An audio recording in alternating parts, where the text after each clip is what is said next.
না, আমরা এরকম ভাবছি না। আমাদের সহিষ্ণুতা আছে, আমরা গণতন্ত্র মানি এবং গণতন্ত্রের বিরোধীদেরও একটা জায়গা থাকে। অর্থাৎ বিভিন্নতার মধ্যে যে সৌন্দর্য, এটা হচ্ছে ভারতীয় গণতন্ত্রের একটা ভালো বৈশিষ্ট্য।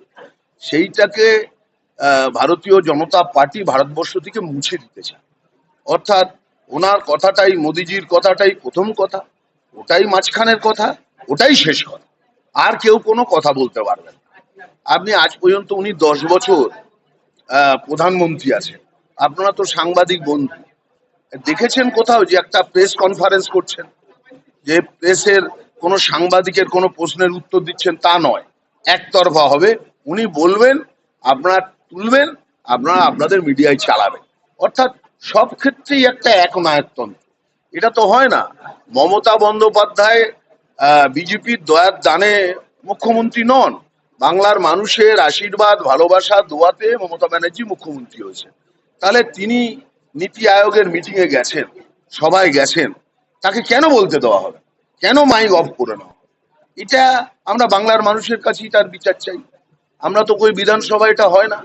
আমাদের স্পিকার মাননীয় বিমান বন্দ্যোপাধ্যায় বিরোধীরা যখন তেরে ফুরে উঠে বলতে চান, তাদেরকে থামিয়ে আবার তাদেরকেই বলবার সুযোগ দেন। এরকম তো প্রত্যেক দিনই দেখি, এই শুক্রবারেও দেখে আসলাম, আবার সোম মঙ্গলবারেও দেখবো। কখনো তো আমরা মাইক উনি অফ করে দেন না।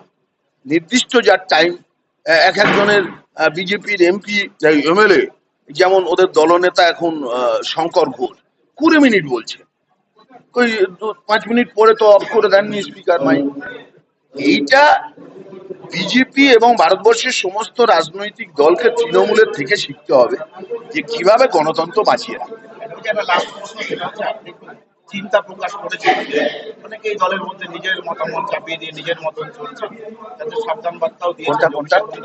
অভিষেক বন্দ্যোপাধ্যায় নজর রাখছেন শুদ্ধিকরণের ব্যাপারে। দেখুন, আমরা 21শে জুলাই আমাদের শহীদ দিবসে আমাদের সর্বভারতীয় তৃণমূল কংগ্রেসের সাধারণ সম্পাদক অভিষেক বন্দ্যোপাধ্যায় বিষয়টাকে জোর করে বলেছেন।